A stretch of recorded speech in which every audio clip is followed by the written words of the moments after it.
bienvenue dans cette nouvelle minute du traité consacrée à l'ego, un peu, il faut bien qu'on en parle, dans l'éveil spirituel en plus. L'éveil spirituel qui gonfle l'ego, ça semble être un paradoxe pour certains, une évidence pour d'autres. Et pourtant, si je devais reformuler, je dirais pourquoi le début de l'éveil fait-il gonfler l'ego?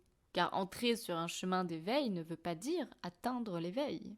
Beaucoup de gens s'éveillent, mais ça ne veut pas dire qu'ils finissent justement par se réveiller. On a donc une prolifération de nouveaux détenteurs de vérité à notre époque, ce qui n'est pas une mauvaise chose en soi, mais il y a la part d'ombre à cette montée en puissance de la spiritualité qui en devient une mode, c'est-à-dire de nouveaux égos qui viennent régner.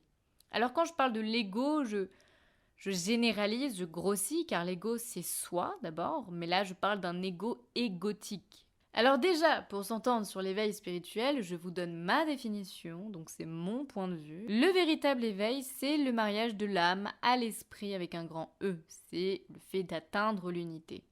Puisque votre âme s'est incarnée sur Terre, elle s'est séparée entre guillemets de sa source originelle, le but c'est donc de refusionner avec. Il y a donc tout un chemin qui va s'articuler autour de cette quête, à savoir refusionner avec l'esprit. L'éveil au sens commun, c'est donc lorsqu'une personne commence à ouvrir son regard sur le monde, peu à peu les filtres se dévoilent et la personne découvre une toute nouvelle réalité dans laquelle elle vit.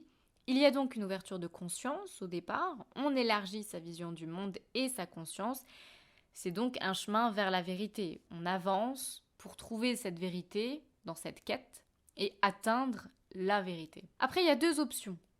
Entrer et avancer pleinement sur ce chemin d'éveil, et là c'est véritablement un parcours initiatique douloureux car vous êtes frappé par de multiples désillusions et de nombreuses épreuves pour vous initier à cette fusion, à la vie, à vous réaliser pleinement. Et il y a ici la possibilité d'atteindre l'éveil au sens propre, c'est-à-dire l'illumination. C'est vraiment la quête du Graal.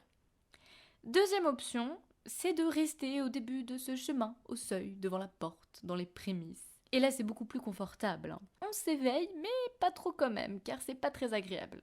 Alors pourquoi cette recrudescence de l'ego? Déjà, cette montée en puissance de l'ego, au départ, est normale. Oui, parfaitement.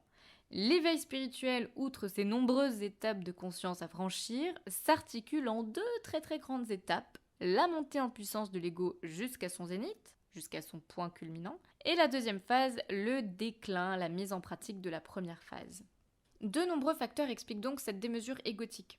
La première, évidente, c'est que puisqu'on vit dans un monde de dualité, de séparation, on ne peut atteindre le blanc sans passer par le noir.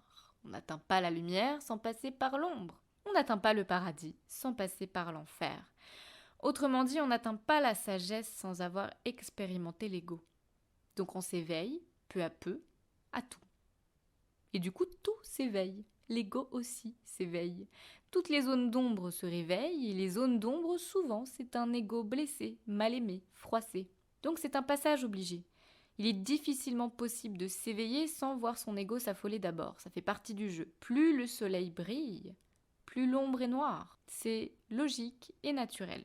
La lumière vient éclairer l'âme et l'ego se décuple. Le but, c'est de se rendre compte de ça et de sortir de cet ego. Et là, par contre, je crois qu'il y a encore beaucoup de personnes qui ne s'en rendent pas compte. Ensuite, au début de ce processus d'éveil, la personne va changer lentement mais sûrement. Et surtout, elle va retrouver une certaine confiance, une certaine assurance. Ça va donc renforcer l'ego qui va se sentir plus invincible aussi. Et donc, la plupart vont tomber dans ce piège. Ce piège, c'est le voile de l'illusion. L'ego vous fait croire que vous avez éradiqué vos fragilités. Or, à ce moment-là, certains ont renforcé leur propre ego. Il y a une sorte d'excès de confiance qui se met en place et ça donne des égos très mal placés et très difficilement détectables. C'est vraiment très subtil. C'est je suis spirituel, je me sens beaucoup plus en confiance, je peux tout dire et tout faire. Eh bien non, ça ne se passe pas comme ça. Entre éveil et réveil, il peut se passer des années, voire même certains ne l'atteindront jamais. Et c'est quand même une majorité. Croyez-moi, si tous les gens éveillés avaient atteint l'éveil, on n'en serait pas là aujourd'hui. Pourquoi il y en a qui vont l'atteindre et d'autres pas? La première raison, c'est que c'est tout simplement pas prévu dans l'incarnation. Ce début d'éveil est une préparation justement à l'incarnation suivante où la personne atteindra vraiment l'éveil. La deuxième raison, c'est que la personne n'a peut-être tout simplement pas réussi à dépasser ce piège de l'ego et restera enfermée dans cette phase théorique, parce que l'inconnu, ça fait peur aussi. Après, la principale raison, c'est qu'il y a cette phase d'accumulation du savoir. Une soif d'apprendre, de découvrir, et donc une inondation de nouveaux livres, d'écoutes audio, de conférences, etc. Il faut comprendre. On s'éveille au savoir, et là, que se passe-t-il si on est abreuvé de nouvelles informations ? On a considérablement nourri son ego avec un nouveau savoir. Il y a donc ce besoin impérieux pour l'ego de crier au monde ces nouvelles découvertes, ces nouvelles vérités. Regardez, j'ai compris, je sais, je vais vous dire la vérité. L'ego souhaite s'imposer comme un nouveau défenseur de vérité, sans même s'en rendre compte. Beaucoup de personnes basculent dans un égocentrisme obsessionnel au nom de la connaissance spirituelle. Et c'est là qu'il faut s'en rendre compte. Me suis-je nourri pour moi ou pour étaler cette connaissance en montrant à autrui que je sais ? Donc là, il faut apprendre à faire taire son ego. Et attention, je ne sais pas si je l'ai déjà dit, mais je condamne fortement les gens qui disent qu'il faut éradiquer l'ego. Surtout pas. Il ne faut pas éradiquer l'ego, mais bien le canaliser. La sagesse résulte bel et bien de notre capacité à faire taire l'ego lorsqu'il a envie de se mêler de tout, mais en aucun cas de l'éradiquer. Beaucoup trop de personnes prônent l'éradication de l'ego au nom d'un pseudo-bien-être, d'une soi-disant pensée positive qui intoxique plus qu'elle ne fait de bien. En résulte des personnes totalement impersonnelles et incapables de réfléchir, lobotomisées par un pseudo-dogme assez namasté, zen attitude, pensée positive et compagnie. Voulez-vous devenir impersonnel ? Votre ego, c'est vous. L'éradiquer, c'est vous effacer. Prendre un ton sage en parlant avec une voix douce pour montrer que vous êtes spirituel, c'est une bêtise. Surtout si vous n'êtes pas comme ça. D'ailleurs, c'est souvent un ego mal placé qui cherche à montrer, regardez, je suis zen, j'ai fait de la méditation, je suis spirituel, aïe aïe aïe. Non ! Je me méfie beaucoup quand c'est trop doux, trop gentil, trop zen, trop positif. Ça cache du pas bon, sauf si Jésus-Christ est en face de moi. Mais bon, je doute que tous ces gens-là aient l'essence du Christ. Bref, l'idée c'est d'avoir un équilibre parfait entre ego et âme. La connaissance, c'est la quête de l'homme, mais attention, c'est uniquement par l'expérience qu'il accédera à cette connaissance et non par les livres. Les grands intellectuels parfois ne font pas la différence entre les deux. Le savoir ferme alors que la connaissance ouvre l'esprit. Le savoir résulte des livres, la connaissance de l'expérience. Et au début d'un chemin, on est inondé par le savoir, par les livres. On manque cruellement d'expérience. Mais ça, l'ego, il s'en fiche. Lui, il veut montrer. C'est tout ce qui l'intéresse. Alors que l'âme, elle veut expérimenter. Inconsciemment, l'ego, il repose sur ce fondement. J'apprends, je sais, donc je suis. Il se définit par son savoir. Il suffit d'observer les gens qui sont pas du tout dans la spiritualité, qui travaillent dans le domaine intellectuel ou dans le domaine du savoir. Ils sont les détenteurs de la vérité, et si vous arrivez avec votre expérience, ils vont vous dire par A plus B que vous ne savez pas, que vous avez tort, et que eux seuls savent. Ils n'ont absolument rien expérimenté, mais ils savent. C'est incroyable, mais c'est vrai. Donc avec ce pic d'excès d'informations, beaucoup vont se définir identitairement avec ce savoir spirituel, tout en revendiquant sortir de la caste sociale, mais en intégrant de nouvelles communautés parfois presque sectaires. Donc on va voir naître des communautés de yogis, d'indigo, de graines d'étoiles, de jeunes, d'artisans de lumière, d'empathes de haut potentiel, d'intellectuels, émotionnels, de flammes jumelles, etc., etc., etc. C'est-à-dire que beaucoup vont se définir par leur appartenance à ces communautés. Attention, je ne critique pas tout ce que je viens de citer, je suis la première à dire qu'il y a des âmes d'origine cosmique. Et puis, je fais moi-même beaucoup d'épisodes sur les flammes jumelles, donc je ne critique pas. Partager sur ces différences, c'est très bien, mais se créer une identité autour de ça, non, car c'est du sacré. Et le sacré ne peut être défini. Sinon, il perd de sa valeur, il perd de sa puissance. Vous imaginez vous présenter de la sorte avec ces différences qui reposent sur justement des fondements sacrés dans la vie de tous les jours ? Salut, je m'appelle Mireille, je suis graine d'étoile. Formidable, je suis Bernard, ton frère cosmique, à la fois indigo, flamme jumelle et HPI. Mais non, pourquoi ? Il faut arrêter ça. Qu'est-ce que ces gens-là cherchent à prouver au juste ? Je suis ceci, je suis cela. En parler, c'est bien, en partager, c'est bien. Mais se définir avec des nouvelles cases sociales, c'est une erreur. Il faut vraiment garder les pieds sur terre. Oui, il y a des profils atypiques, mais on vit encore sur terre avant de retrouver son confort originel. N'y a-t-il plus de conscience du sacré dans le monde spirituel, justement? Cette intimité à préserver la grandeur et le sacré aux yeux de tous. Alors on le voit avec les personnes qui sont flammes jumelles. Je parle de flammes jumelles parce qu'évidemment c'est ce que je connais le mieux. Les personnes qui sont flammes jumelles n'en parlent pas autour d'elles. Et si elles partagent leur histoire avec le je, le moi, elles masquent leur identité. Car il y a vraiment un instinct de préserver le sacré dans sa relation.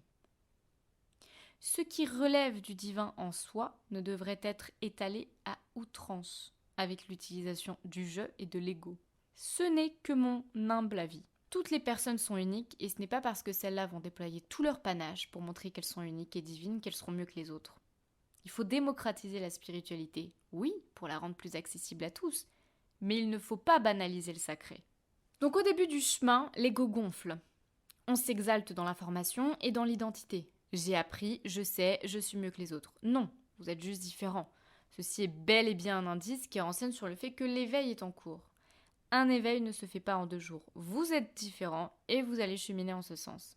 Et là, je citerai une petite phrase de Jésus dans le livre secret de Jeshua. Le sage qui se fascine lui-même a encore tout à apprendre de la sagesse.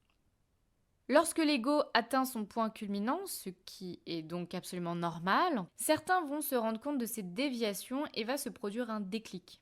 Si on le laisse arriver, bien sûr. Un amas d'informations vient vous assommer et en ressort cette ultime question existentielle: que sais-je vraiment? Je croyais tout savoir, mais en fait, je ne sais rien. La personne reconnaît, elle sait qu'elle ne sait plus rien. S'opère alors la deuxième phase du chemin, la mise en pratique de tout ce qui a été emmagasiné, une reconstitution du puzzle dans la vraie vie. C'est donc le début du chemin vers le réveil, le déclin de l'ego, et les choses sérieuses commencent à ce moment-là. À partir de là, plus on avance sur un chemin d'éveil, plus l'ego va se stabiliser, car la souffrance engendrée pour ceux qui auront vraiment entamé un tel voyage l'apaisera et l'épuisera.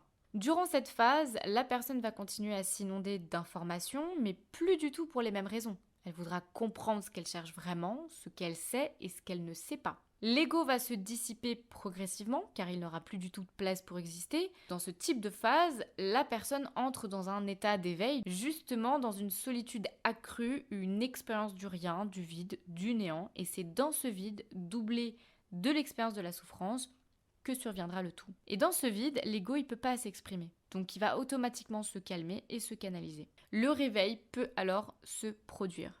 Le réveil, l'éveil spirituel au sens spirituel, c'est donc l'illumination. C'est la pratique de la théorie dans le sens où tout l'être va ressentir ce qu'il a intégré par les mots. C'est l'expérience vivante de la théorie. Le véritable mariage alchimique de l'âme et de l'esprit, il fusionne, c'est l'atteinte de l'unité. Plénitude, réalisation et accomplissement sont les mots d'ordre. Vous touchez du doigt l'origine du tout. C'est un retour à un équilibre parfait entre âme et ego, où les deux conjuguent ensemble. Toutes les nécessités et les besoins, s'il y en a encore, sont ramenés non pas au jeu, mais à l'être dans sa globalité. L'ego s'est canalisé, la personne est beaucoup plus dans l'humilité, car la majorité des blessures sont guéries, la confiance est acquise, la compréhension est atteinte, bref, la quête se termine. Et c'est ça tout l'objet. La quête se termine. Et une quête, c'est bien quand on cherche quelque chose. Ici, la vérité. Donc, lors de l'éveil, on trouve l'objet de sa quête. On ne cherche plus à prouver, à dire ou à faire quoi que ce soit et le montrer aux autres, car on a déjà trouvé. Et généralement, ce qu'on trouve, c'est ce qui existait déjà, mais qu'on ne voyait pas. Et enfin, c'est toute l'immensité de ce qu'on trouve qui nous rend petits. Et là, c'est un vrai retour au cœur, à l'origine. L'éveil spirituel est donc le point de départ d'un cheminement, c'est l'alpha. Le réveil, c'est l'aboutissement, c'est l'oméga. Il y a un autre chemin qui se dessine après, mais ça ne sera plus une quête initiatique. La personne pourra, pour le coup, agir pleinement, par exemple, dans sa mission de vie. En aucun cas, l'ego ne doit être utilisé pour écraser son prochain. Donc beaucoup vont s'éveiller sans entamer un parcours. Déjà parce que c'est pas prévu dans leurs incarnations, et puis parce que qui voudrait rentrer dans un chemin parsemé d'épreuves? Comme dirait Carl Jung, on ne peut percevoir le silence sans le bruit, on ne peut atteindre la sagesse sans la folie. Ce n'est pas en regardant la lumière qu'on devient lumineux, mais en plongeant dans son obscurité. Mais ce travail est souvent désagréable, donc impopulaire. Ça résume parfaitement ce problème d'ego dans le chemin d'éveil. Beaucoup regardent la lumière en pensant devenir la lumière, en réalité c'est plutôt en allant explorer l'ombre qu'on trouvera la lumière. C'est donc évidemment plus confortable de rester au stade de l'éveil, inondé par une avalanche de savoir, mais tout en cultivant l'ego, car savoir sans subir, c'est quand même plus intéressant. Sauf que pour eux, les œillères ne s'ouvriront que jusqu'à 90 degrés et non 180. Ils vivront donc semi-éveillés. Ce qui est quand même mieux que d'être complètement endormis, hein, mais la moitié sera dans l'illusion. Alors c'est pas un problème, le problème c'est qu'ils vont se positionner comme des personnes qui ont les œillères à 180. La personne jongle donc entre deux personnalités, une fabriquée par l'ego, mais qui dévoile un personnage faussement spirituel, et une enfouie par l'ego cette fois, qui masque l'essence de l'être, qui lui est certainement beaucoup plus spirituel. Donc on voit clairement que l'ego s'immisce partout, même là où on ne l'attend pas, c'est-à-dire dans le monde de la spiritualité. L'ego a sa place partout à partir du moment où il n'écrase pas les autres et à partir du moment où il soutient la mise en action vers le but. L'ego est un moyen de défense, une arme qu'il faut apprivoiser et non éradiquer. S'il n'est là que pour gonfler et parader, évidemment, il ne sert à rien, surtout dans le monde de la spiritualité. Mais sachez que la plus merveilleuse des choses, ce n'est même pas en vain de tenter de l'apprivoiser, mais bien de s'en rendre compte, se rendre compte qu'on est dans l'ego, c'est formidable, c'est la plus belle trouvaille qu'on puisse faire dans un cheminement spirituel, car c'est vraiment mieux que d'essayer de le canaliser. Si on essaye de le canaliser et qu'on s'en rend même pas compte, ça sert à rien. Vous l'aurez compris, l'éveil spirituel gonfle l'ego, c'est normal. Le but, c'est de s'en rendre compte. Je vous embrasse.